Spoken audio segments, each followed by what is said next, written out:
চৰকাৰী মেডিকেললৈ কোনো নাহিবি চৰকাৰী মেডিকেলত ডক্তৰ নাই নাৰ্ছ নাই ৰাতিপুৱা 3টা বাজিতে অসম মেডিকেল কলেজ পালোহি এজনী নাৰ্ছ আছিলে বাইদেউ এবাৰ চাই দিয়ক না বাইদেউ এবাৰ চাই দিয়ক ঘৰত বোলে তহঁতৰ পেচেণ্টৰ কি মুখত বোলে অক্সিজেন লগোৱা আছে নেকি বোলে চাবলৈ অক্সিজেনটো নাই নহয় বোলে চাবলৈ পাছত চাম বোলে প্ৰভু মই ইমান কলো বাইদেউ চাই দিয়ক বাইদেউজনী এবাৰ ঘূৰি নাচালে নাচালে তাৰ পাছত ডক্টৰবোৰ আহিলে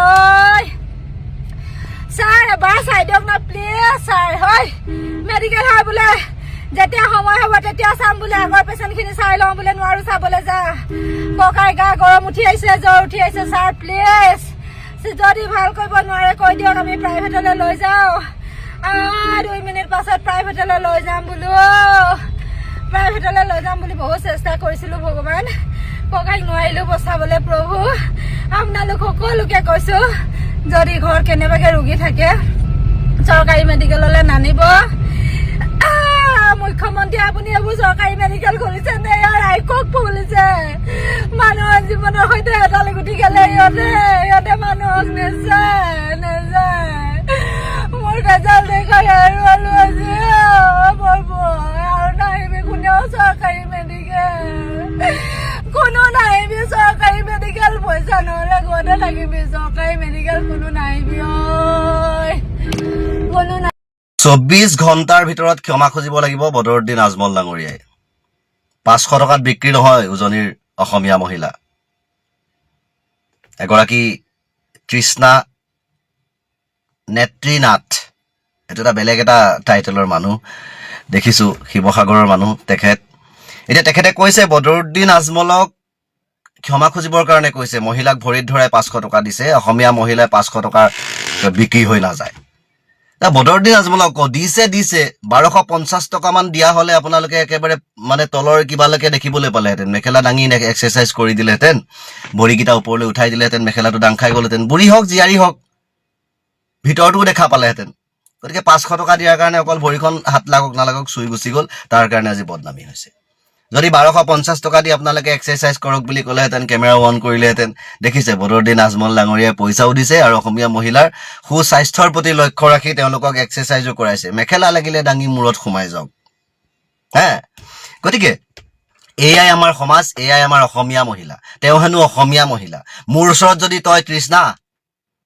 তৃষ্ণা নেত্ৰী কি চেত্ৰী মোৰ ওচৰত যদি তই এইখিনি জ্ঞানৰ কথা কৱ ন এনেকা দুটা চৰ মাৰিম তই যেনেকুৱা নেত্ৰী নহয় XYZ তই বদৰুদ্দিন আজমলৰ ঘৰ ঘেৰাও কৰিবলৈ যাব পাৰিবি যেতিয়া মোৰ ঘৰো পাৰিবি তই আহি যাবি তোক এনেকুৱা মাৰিম ন তই নিজকে পাহৰি যাবি যে মই অসমীয়া আছিলো নে নেপালী আছিলো নে বিহাৰী আছিলো নেত্ৰী আছিলো নে চেত্ৰী আছিলো তই নিজে পাহৰি যাবি কাৰণ ইমানকণ জ্ঞান লৈ কথা বতৰা নকবি বুজি পালি তোৰ কথা ষ্টাইলটো কি যে 500 টকাত অসমীয়া মহিলা বিক্ৰী নহয় মানে সৰহকে দিলে বিক্ৰী হৈ যাব কাৰোবাৰ লগত খুলি দিব তই এইটো বুজাইছ নেকি বদৰুদ্দিন আজমলে অসমীয়া মহিলাক কিনিবলৈ আহিছিল নেকি কাৰোবাক বিপদত পৰিছে কোনোবা মানুহ যেতিয়া ঘৰখন শুকাইছে খাবৰ কাৰণে এমুঠি নাই তেওঁক যেতিয়া টকা 500 দিছে তেওঁ সকাহ পাইছেনে চৰকাৰেতো এতিয়ালৈকে ধিমহে কৈ আছে কিমান টকা দিলে এতিয়া মই এটা কথা কওঁ বদৰুদ্দিন আজমলক মই লৈ আহিম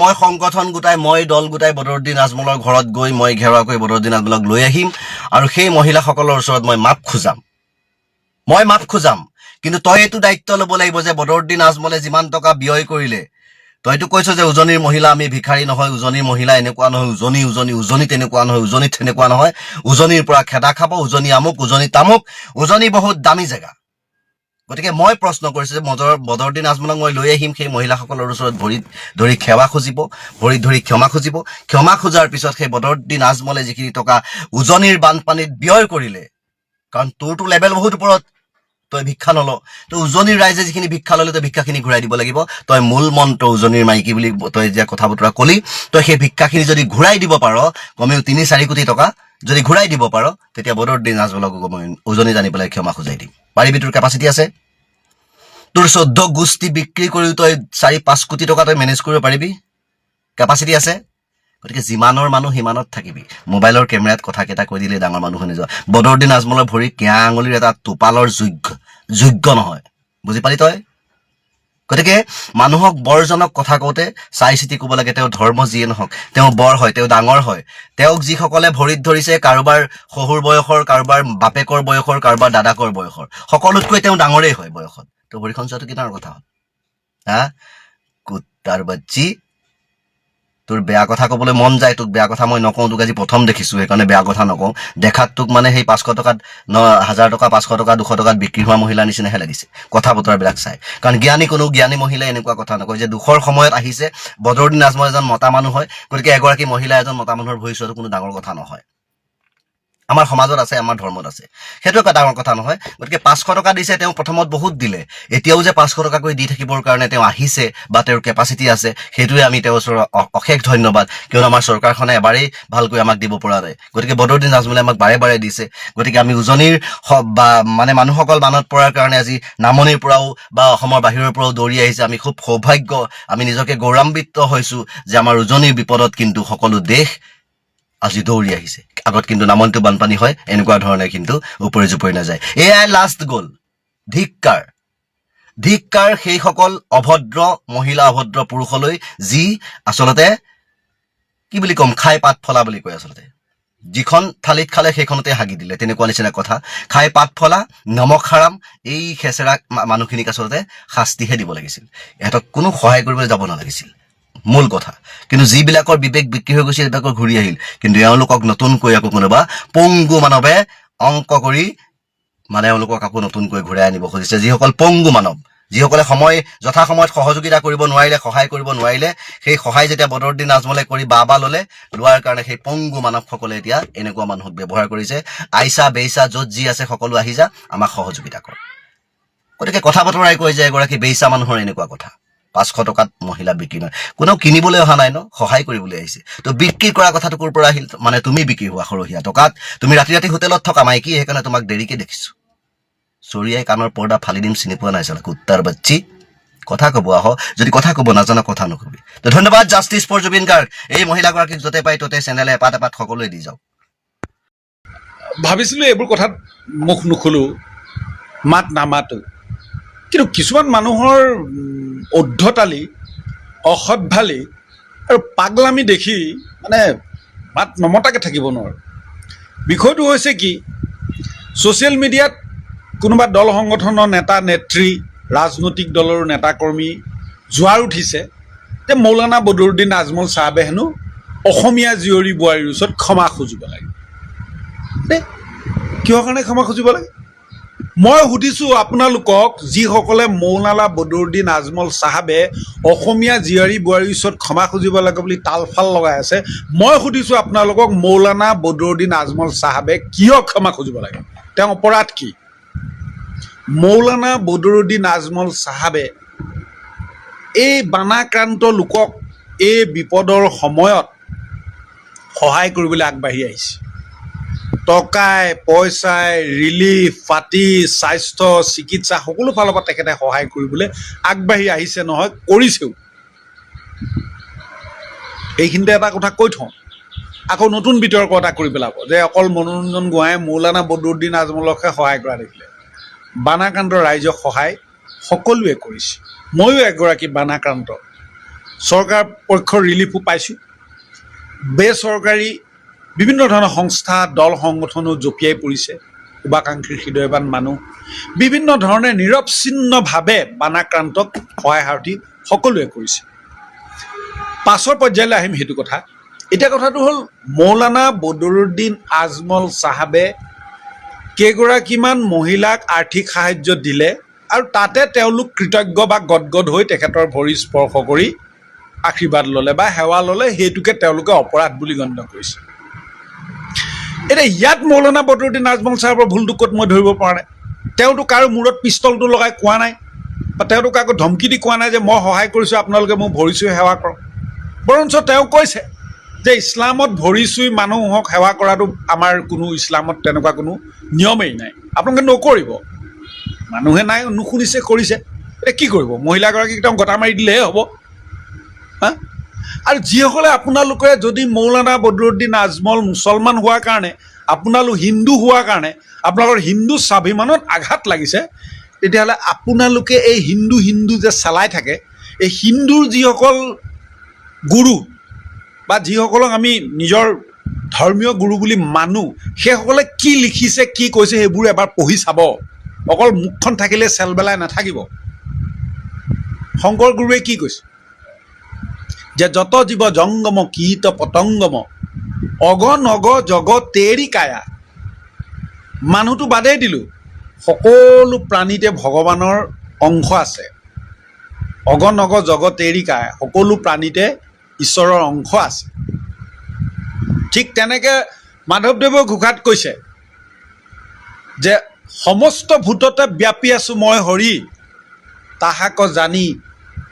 তাহাক জানিবা তুমি, তাহাক মানিবা তুমি বিষ্ণু বুদ্ধি কৰি।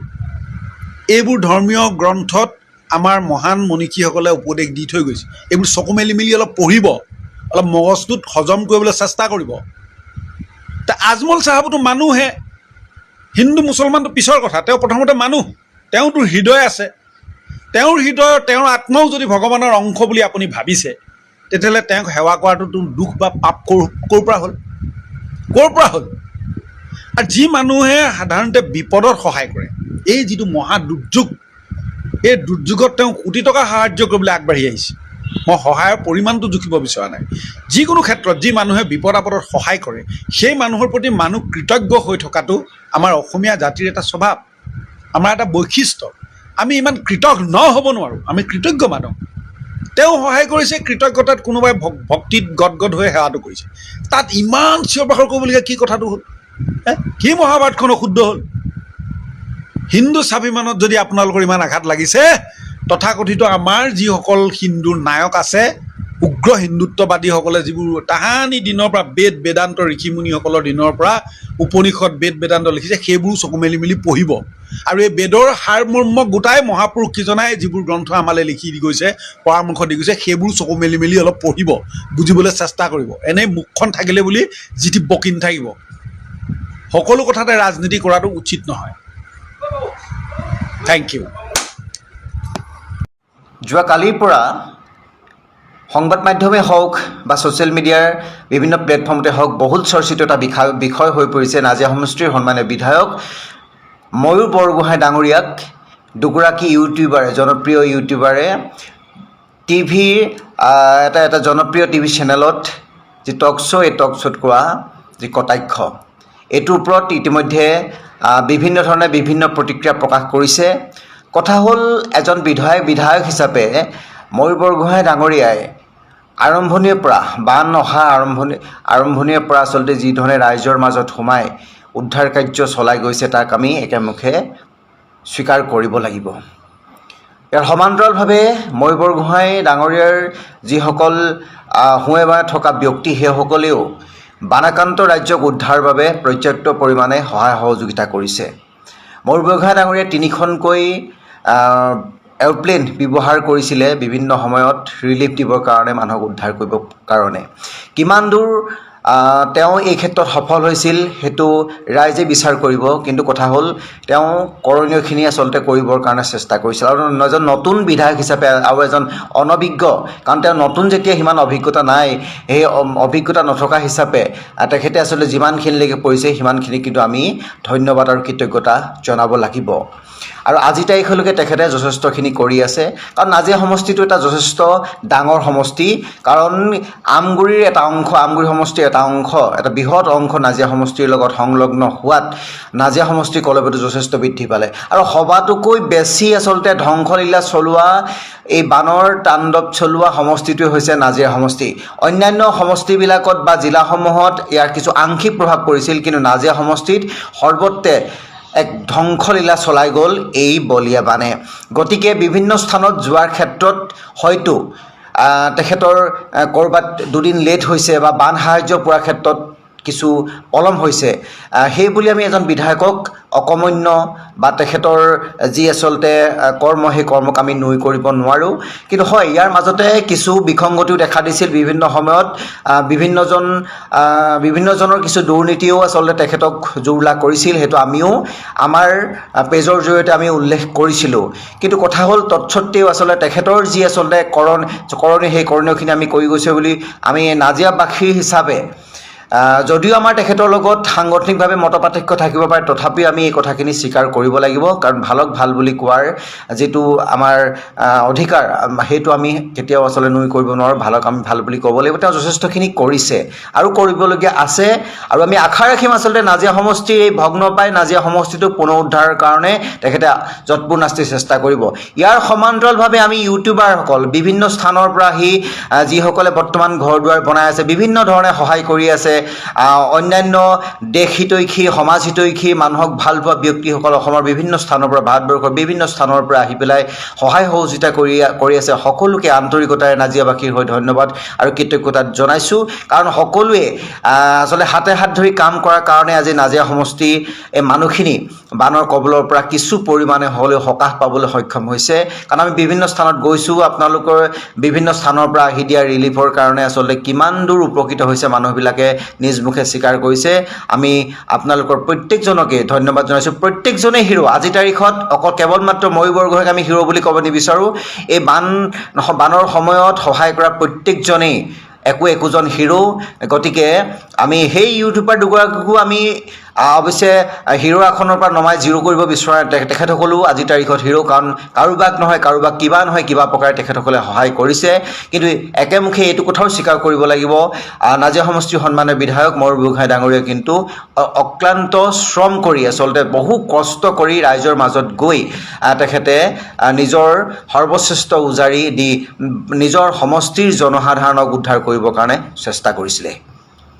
ধন্যবাদ জয় অসম আজি বিতৰ্কৰ বিষয়টো হৈছে মৌলানা বদৰুদ্দিন আজমল ডাঙৰীয়া মৌলানা বদৰুদ্দিন আজমল ডাঙৰীয়াই যেতিয়া আইমাতৃসকলক 500 টকাকৈ দিছিলে সেইখিনি সময়ত আইমাতৃসকলে আজমল ডাঙৰীয়া ভৰিত ধৰি সেৱা কৰিছিলে আৰু সেই বিষয়টোকে লৈ কিছুমানে ভালকৈ কৈছে কিছুমানে বেয়াকৈ কৈছে কিছুমানে কৈছে যে মুখ্যমন্ত্ৰী ডাঙৰীয়াৰ ৰিলিফ ফাণ্ডলৈ কিন্তু কোনো লোকে লাখ টকা কোনো লোকে কোটি টকা অনুদান হিচাপে দিছে বা মিষ্টাৰ বিটু সময় গগৈ পৱন গগৈ বিকাশ আশ্ৰমকে ধৰি বহুকেইজন ইউটিউবাৰে মানে সামৰ্থ্য অনুসাৰে বহু লোকে সহায় কৰা আমি দেখিবলৈ পাইছো বা অখিল গগৈ ডাঙৰীয়াই কিন্তু ৰাইজৰ হাতত পইচা বিলাই দিয়া আমি দেখিবলৈ পাইছিলো বা কুকুৰালী ডাঙৰীয়াই কিন্তু সহায় কৰিবলৈ আগবাঢ়ি যোৱা আমি দেখিবলৈ পাইছো এইখিনি সময়ত আজমল ডাঙৰীয়াই এজন জনা বুজা লোক হৈ এইটো কাম কৰিব লাগিছিলে নি বুলিও কিছুমান লোকে মন্তব্য কৰিছে কিন্তু আজমল ডাঙৰীয়াই কৈছে যে আমাৰ ইছলাম ধৰ্মত এনে কোনো নিয়ম নাই মই তেওঁলোকক যথেষ্ট বাধা দিছিলো কিন্তু তাৰ পাছতো তেওঁলোকে মোৰ ভৰি দুখনত ধৰি পেলাই সেৱা জনাইছে এয়া হেনো তেওঁলোকৰ নিয়ম মই এতিয়া কি কৰিব পাৰো এইটো তেওঁলোকক বাধা দিছো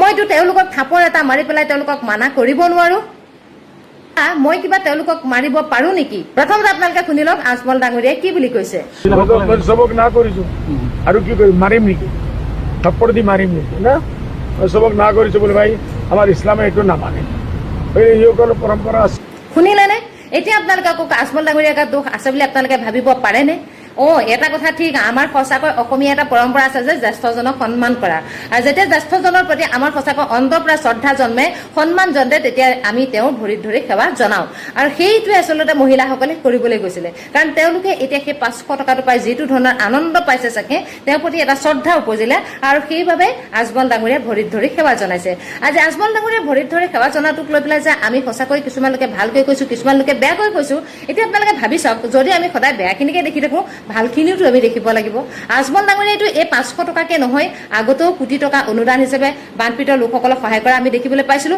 হাতে হাতে পইচা দিয়া আমি দেখিবলৈ পাইছিলো নাই পোৱা জানো আজমল ডাঙৰীয়াই জানো আমাৰ হিন্দু ধৰ্মৰ নামঘৰৰ কাৰণে টকা অনুদান হিচাপে দিয়া নাই আমি সেইবোৰ দেখা নাই জানো আজমল ডাঙৰীয়াই কিমান যুৱক যুৱতীক উচ্চ শিক্ষাৰে শিক্ষিত কৰিছে আমি সেইবোৰ দেখা নাই জানো বাৰু আপোনালোকে ভাবি চাওকচোন বাৰু আজি যদি আমি অকল এই ভৰিত ধৰা কথাটোতে লাগি থাকো তেতিয়াহ'লে সেই ভাল কৰ্মখিনি আমি দেখিবলৈ পাহৰি যাম নেকি তেওঁ যিখিনি ভাল কাম কৰি আহিলে আমি সেইখিনি পাহৰি যাব পাৰো জানো নোৱাৰো আজমল ডাঙৰীয়াই চাইছে নেকি যে পইচা দিওঁতে এয়া মোৰ ধৰ্মৰ মানুহ এয়া হিন্দু ধৰ্মৰ মানুহ নাই চোৱা আৰু সেইটো কাৰণে আচলতে আজি আজমল ডাঙৰীয়াৰ মনত যিটো আজমল ডাঙৰীয়াৰ প্ৰতি সাধাৰণ ৰাইজৰ ভাল মনোভাৱ এটা জাগি উঠিছে সেইকাৰণে আচলতে তেওঁলোকে নিজৰ মানে হেৰিটো দেখাই দিলে যে আমি কেনেকৈ আমাৰ নিজৰ পৰম্পৰা ৰক্ষা কৰিব পাৰোঁ সেইটো দেখাই দিলে যে আমাৰ এটা পৰম্পৰা আছে যে জ্যেষ্ঠজনক ভৰিত ধৰি সেৱা কৰিব লাগে।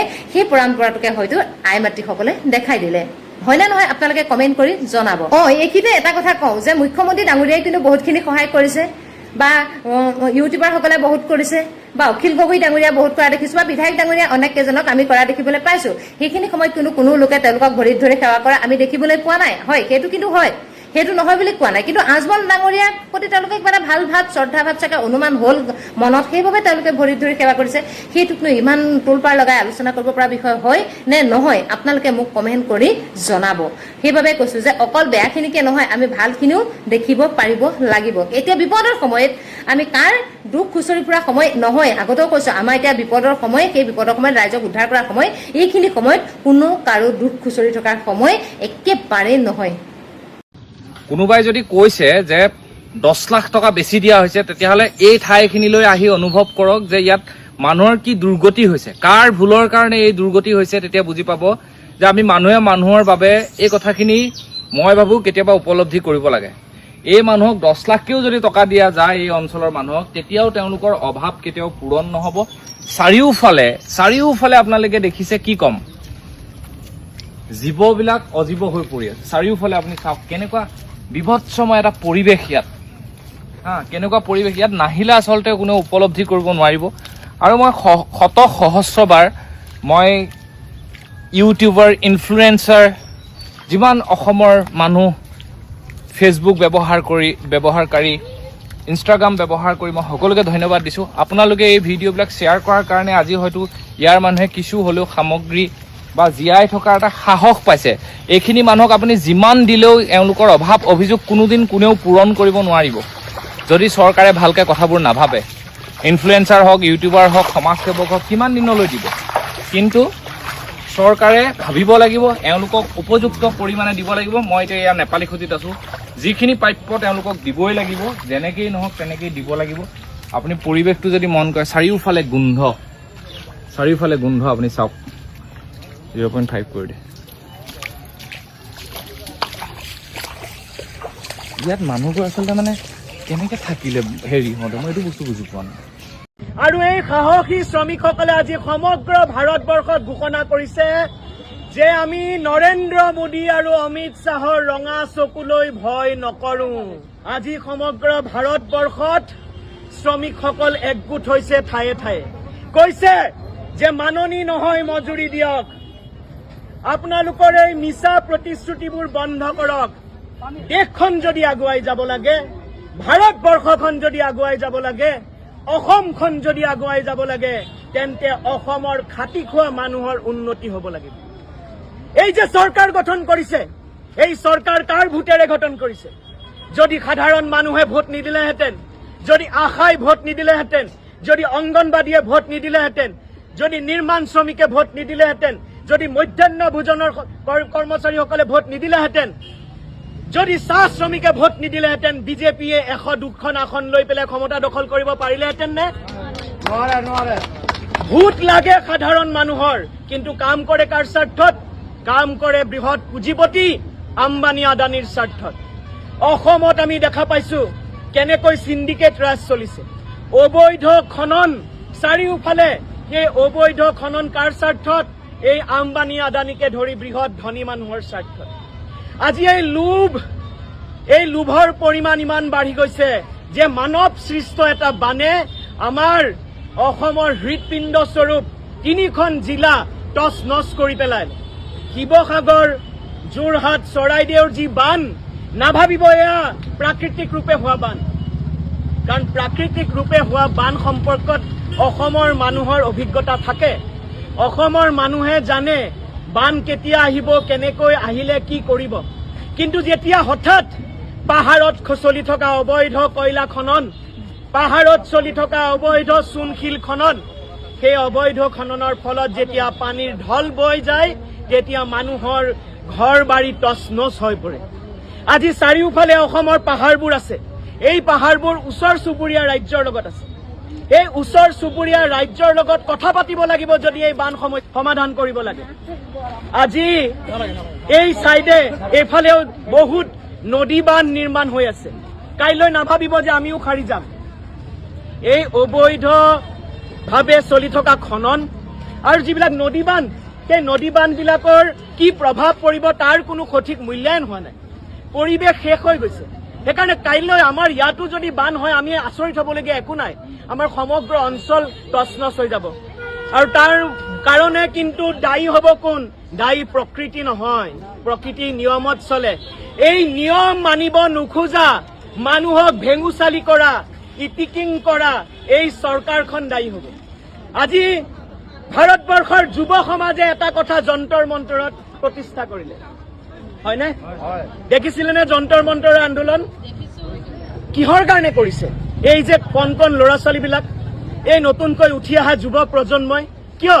কাৰণ তেওঁলোকে নিজৰ ভৱিষ্যত নিজেই গঢ়িব বিচাৰে। তেওঁলোকৰ ভৱিষ্যতক লৈ হেতালি খেলা চৰকাৰখনক বাধ্য কৰালে তেওঁলোকৰ শিক্ষামন্ত্ৰীজনক পদত্যাগ কৰাবলৈ।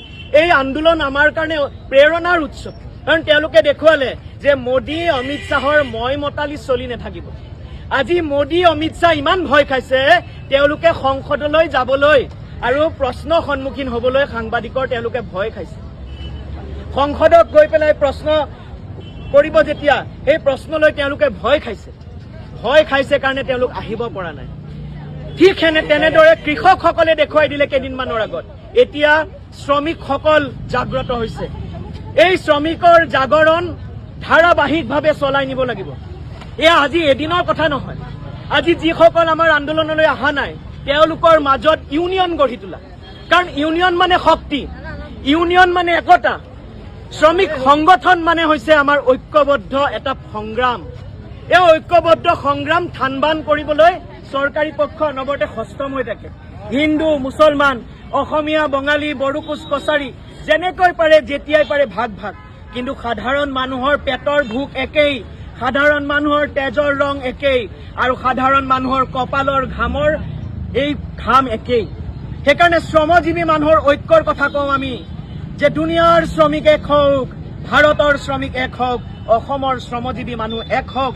কাৰণ সাধাৰণ মানুহৰ উন্নতি নহ'লে অসম 5খন ৰাজ্যলৈ যাব নোৱাৰে। আমি আমাৰ দেশক সকলোতকৈ ভাল পাওঁ, আমি সকলো বনাইছো। আজি আপোনালোকে পিন্ধি থকা চোলাটো ক'ৰ পৰা কিনিছে? কোনোবা এখন শ্বপিং মলৰ পৰা, হয়তো ৰিলায়েন্স ট্ৰেণ্ডছৰ পৰা, অথবা স্মাৰ্ট বজাৰৰ পৰা। এই স্মাৰ্ট বজাৰ আৰু ৰিলায়েন্স ট্ৰেণ্ডছৰ মালিক আম্বানী হ'ব পাৰে, কিন্তু এই চোলাটো বনাইছে এজন শ্ৰমিকে। এই চোলাৰ বাবে প্ৰয়োজনীয় কপাহ খেতি কৰিছে এজন কৃষকে। এই বিল্ডিংটো সাজিছে এজন শ্ৰমিকে। এই গাড়ীখন বনাইছে এজন শ্ৰমিকে। এই শ্ৰমিকৰ অধিকাৰ আমি বুজিব লাগিব, কাৰণ এই অধিকাৰ আমাৰ অধিকাৰ। এয়া আমাক সংবিধানে প্ৰদান কৰা অধিকাৰ। আমাৰ ভাৰতবৰ্ষৰ সংবিধান, যিখন সংবিধান আমি গঢ়ি তুলিছিলো ব্ৰিটিছক ইয়াৰ পৰা খেদি পঠিয়াই। জ্যোতি ৰাভাৰ আদৰ্শেৰে, ভাৰতবৰ্ষৰ বিপ্লৱী ভগত সিঙৰ পৰা আৰম্ভ কৰি সকলোৰে আদৰ্শৰে, মহাত্মা গান্ধীৰ স্বাধীনতা আন্দোলনৰ প্ৰেৰণাৰে এই সংগ্ৰাম কৰি এই সংবিধানখন B.R. আম্বেদকাৰ নেতৃত্বত গঢ়ি তোলা হৈছিল। সেই সংবিধানে আমাক গণতান্ত্ৰিক অধিকাৰ দিয়াৰ লগতে আমাক ইউনিয়ন কৰাৰ অধিকাৰ, শ্ৰমিক হিচাপে সংগঠিত অধিকাৰ হোৱাৰ অধিকাৰ প্ৰদান কৰিছে। সেই অধিকাৰ আমি আজি আমাৰ পৰা কাঢ়ি নিবলৈ যত্ন কৰে। ঠায়ে ঠায়ে পুলিচ বাহিনী লগাই আবদ্ধ কৰি ৰখা হয় শ্ৰমিকসকলক, ছাত্ৰসকলক, যুৱকসকলক। কোনো পাপ কৰিবলৈ কোনো সন্ত্ৰাসবাদী নহয়। আপোনালোক সন্ত্ৰাসবাদী নেকি? আপোনালোক চোৰ ডকাইত নেকি?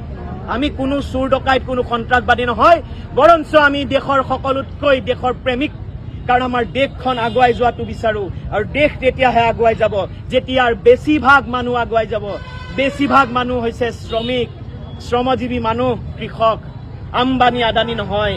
এইখন দেশ আম্বানীৰ দেশ নহয়, এইখন দেশ আদানীৰ দেশ নহয়, এইখন দেশ হিমন্ত মোদী অমিত শ্বাহৰ দেশ নহয়। এইখন দেশ হৈছে সাধাৰণ মানুহৰ দেশ। এই দেশ আমি গঢ়িম, শ্ৰমিকে গঢ়িব, সাধাৰণ খাটি খোৱা মানুহে গঢ়িব। সেইকাৰণে আপোনালোক সকলোকে অভিনন্দন জ্ঞাপন কৰিছো। আমাৰ এই আন্দোলন আজি সফল, এক গুৰুত্বপূৰ্ণ আন্দোলন, সমগ্ৰ ভাৰতবৰ্ষৰ চলি থকা আন্দোলনৰ এটা অংশ। আগন্তুক সময়ত নিজৰ নিজৰ ইউনিয়নবোৰ শক্তিশালী কৰক। যিসকলে ইউনিয়নৰ পৰা দূৰত আছে, হয়তো ভয়ত নতুবা প্ৰলোভনত, কাৰণ ভয় আৰু প্ৰলোভনৰ ৰাজনীতি নতুন প্ৰজন্মই বুজি পাইছে। সেইকাৰণে জুবিন দাই কি কৈছিলে? আমি নতুন প্ৰজন্ম, আমি দেশ জ্বলাবও পাৰোঁ, সলাবও পাৰোঁ। নতুন প্ৰজন্মই দেশ জ্বলাব বিচৰা নাই, নতুন প্ৰজন্মই দেশ সলাব বিচাৰিছে। আৰু পৰিৱৰ্তনৰ ইংগিত লাহে লাহে চাৰিওফালৰ পৰা সেই ইংগিতবোৰ স্পষ্ট ৰূপত আহিছে। আহক শ্ৰমজীৱী মানুহো এই পৰিৱৰ্তনৰ এক অংশ হওক। এইখিনি কথা ৰাখিয়ে মোৰ বক্তব্য সামৰণি মাৰিছোঁ। চৰকাৰে দিয়া বান সাহায্য আনিবলৈ গৈ কোনোবা ৱাৰ্ড মেম্বাৰ গাঁওবুঢ়াৰ হাতত সাধাৰণ জনতাই মাৰ খাবলগীয়া পৰিস্থিতি তাত সৃষ্টি হৈছে। কোনোবাই গৈ থানা পাইছেগৈ, কোনোবাই মেডিয়া মাতি আনিবলগীয়া হৈছে। অথচ এই ভিডিঅ'বোৰ মাননীয় মুখ্যমন্ত্ৰীয়ে এতিয়াও দেখা নাই। মাননীয় মুখ্যমন্ত্ৰী ডাঙৰীয়া, আপুনি কি কৰিব লাগিছিল আৰু কি কৰি আছে সকলো ৰাইজে বৰ্তমান সময়ত দেখি আছে। অৱশেষত আপুনি অকণমান বান সাহায্য ৰাইজৰ কাৰণে আগবঢ়াইছে, তাতো বিভিন্ন বেমেজালি। আপোনাৰ বান সাহায্য আনিবলৈ গৈ কোনোবা ৱাৰ্ড মেম্বাৰৰ ঘৰৰ ভিতৰত কোনোবাই মাৰ খাই আহিছে, কোনোবা গাঁওবুঢ়াৰ ঘৰৰ ভিতৰত মাৰ খাই আহিছে। আপোনাৰ চামচাকেইটাৰ কথাটো ক'বই নালাগে। অথচ এই ভিডিঅ'বোৰ আপোনাৰ সন্মুখলৈ আজিও যোৱা নাই, বা গৈছে যদিও আপুনি নীৰৱে আছে। কাইলৈ যেতিয়া আপোনাৰ সেই চামচাকেইটাক বা ৱাৰ্ড মেম্বাৰ গাঁওবুঢ়াক সাধাৰণ জনতাই ধৰি লৈ দাঁতে মুখে সুলকাই দিব, তেতিয়া কিন্তু সেই ভিডিঅ'টো আপুনি তাৎক্ষণিকভাৱে দেখিব। লগে লগে আপুনি কি কৰিব? পুলিচ প্ৰশাসনলৈ নিৰ্দেশ জাৰি কৰিব বিহিত ব্যৱস্থা গ্ৰহণ কৰিবলৈ। গতিকে সেইটো হ'বলৈ অন্তত নিদিব। আপোনাৰ চামচাকেইটা, আপোনাৰ গাঁওবুঢ়া আৰু ৱাৰ্ড মেম্বাৰৰ দাঁতকেইটা যাতে থাকে তাৰ ব্যৱস্থা আপুনি অতি শীঘ্ৰে কৰক। এই মুহূৰ্তত বানাক্ৰান্ত অঞ্চলত কেৱল মাত্ৰ দিন হাজিৰা কৰি থকা ব্যক্তিসকলৰে দুৰ্দশা চলি থকা নাই। তাত দিন হাজিৰা কৰি চলা ব্যক্তিকে আৰম্ভ কৰি চৰকাৰী চাকৰিয়াল ব্যক্তিসকললৈকে দুৰ্দশা চলি আছে। গতিকে সকলোকে আপুনি দিয়া বান সাহায্য সমানে বিতৰণ কৰিবলৈ আপুনি নিৰ্দেশ জাৰি কৰক। মানুহবোৰক এনেকুৱা অপব্যৱহাৰ নকৰিব। দেখিলে আমাৰো দুখ লাগে। এই মুহূৰ্তত তেখেতলোক সৰ্বশান্ত হৈছে, মন মগজবোৰ তেখেতলোকৰ একেবাৰে অচল হৈ আছে। গতিকে এনেকুৱা মুহূৰ্ততো আপোনাৰ অকণমান বান সাহায্য আনিবলৈ গৈ যদি কোনোবাই ক'ৰবাত মাৰ ধৰ খাবলগীয়া হয়, কিমান দুখৰ কথা ভাবকচোন। গতিকে আপোনাক অনুৰোধ জনাইছোঁ, আপোনাৰ চামচাকেইটা গাঁওবুঢ়া ৱাৰ্ড মেম্বাৰৰ দাঁত মুখ ভাগি নৌযাওঁতে আপুনি দিয়া বান সাহায্যকেইটা সমানে ভাগ বতৰা কৰিবলৈ আপুনি নিৰ্দেশ জাৰি কৰক।